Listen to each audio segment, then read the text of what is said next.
लोकसभा चुनाव के लिए मतदान के बाद काउंटिंग का काउंटडाउन शुरू हो चुका है, जिसके लिए जिला निर्वाचन आयोग की तरफ से काउंटिंग सेंटर तैयार किए जा रहे हैं। बल्लभगढ़ के एसडीएम और एआरओ त्रिलोक चंद ने इंडिया न्यूज हरियाणा से खास बातचीत में क्या कुछ कहा, सुनिए आप।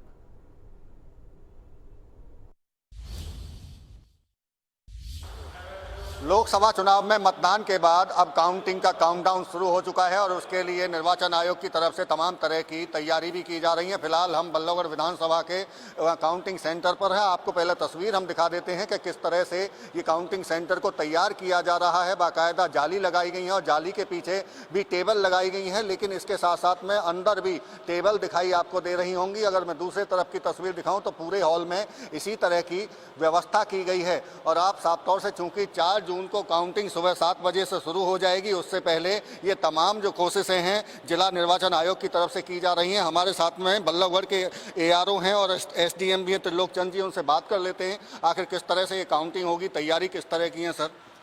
अभी आप देख रहे हैं तैयारी हमारी सारी पूरी हो चुकी हैं और 4 जून को सुबह 8 बजे से काउंटिंग शुरू हो जाएगी और इसी काउंटिंग हॉल के अंदर होगी। तो इसके अंदर हमारी 14 टेबल हैं। एक केबिन आप देख रहे हैं, ये वीवीपैट की पर्चियों को गिनने के लिए है और सारा ये सीसीटीवी कैमरे के अंडर रहेगा सारा हॉल और किसी तरह की कोई समस्या नहीं है।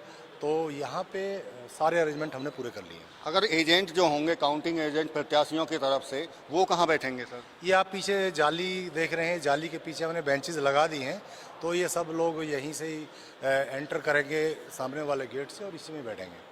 कितने एजेंट होंगे उन प्रत्याशियों की तरफ से? वो तो अभी लिस्ट हमारे पास आई नहीं है, तो फिर भी क्योंकि हर पार्टी अपने अपने एजेंट तो लगाएगी। तो क्या वो मोबाइल फ़ोन अंदर ला सकते हैं? नहीं, मोबाइल फ़ोन यहाँ काउंटिंग सेंटर के अंदर अलाउड नहीं है, बल्कि हमने उनके लिए एक अलग प्रोविज़न किया है। एक कमरा हमने स्पेशल इसी के लिए रखा है कम्युनिकेशन के लिए, वहाँ हम अपना स्टाफ भी डिप्यूट करेंगे, तो किसी को कोई कम्युनिकेशन करना होगा तो वहाँ जाके अपना कम्युनिकेशन कर सकेंगे। सर, काउंटिंग के दौरान एक बड़ी जो ये रहता है कि जल्दी से जल्दी जानकारी उनको मिल सके, राउंड वाइज उनको कितनी मिली हैं, किसको वोट, इसको लेकर क्या प्रावधान किए? नहीं, प्रावधान देखो वो तो हर राउंड के बाद, जैसे क्योंकि 14 हमने टेबल लगाई हैं, तो जैसे ही 14 टेबल की काउंटिंग पूरी हो जाती है तो उसका जो हम पूरा डाटा है वो अपलोड करते हैं और हम यहाँ पे एक बड़ा ब्लैक बोर्ड भी रखेंगे। उस ब्लैक बोर्ड पे सारा हम लिखेंगे भी। बोर्ड हमने तैयार करवाया है, तो उसी पे वो पूरा डाटा लिख दिया जाएगा और वो पब्लिक एड्रेसिंग सिस्टम भी लगाया जाएगा।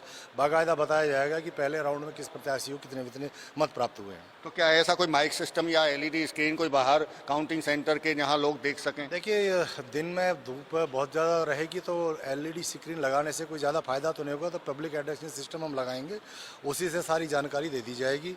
इसके अलावा मीडिया सेंटर भी हमने बनाया हुआ है इसी कैंपस के अंदर, तो वहाँ से भी जानकारी मिलेगी। अमूमन कितना वक्त लगेगा, क्योंकि आप 14 राउंड टेबल बता रहे हैं कि राउंड वाइज यहाँ काउंटिंग होगी, रिजल्ट अनाउंस होगा? 14 टेबल हैं तो 17 हमारे राउंड बनते हैं, क्योंकि 17 राउंड में देखो टाइम तो लगता ही है, तो वो प्रक्रिया चलती रहेगी, आपको भी पता चलता रहेगा।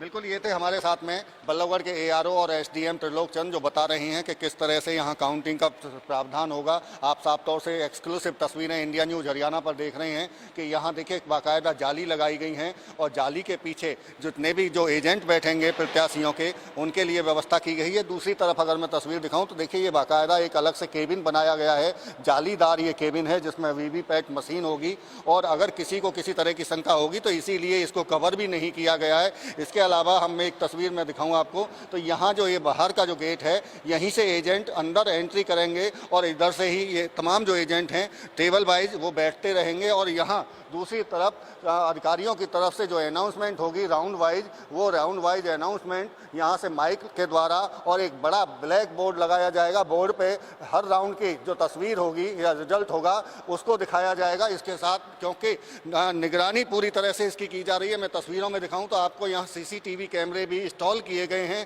ताकि किसी तरह का किसी को कोई ऑब्जेक्शन हो तो बाद में भी इस रिकॉर्डिंग को देखा जा सकता है। तो ये तमाम तरह की जो तैयारी फरीदाबाद में अलग अलग सेंटर पर इसी तरह से मुकम्मल की जा रही हैं। फरीदाबाद से देवेंद्र कौशिक, इंडिया न्यूज़।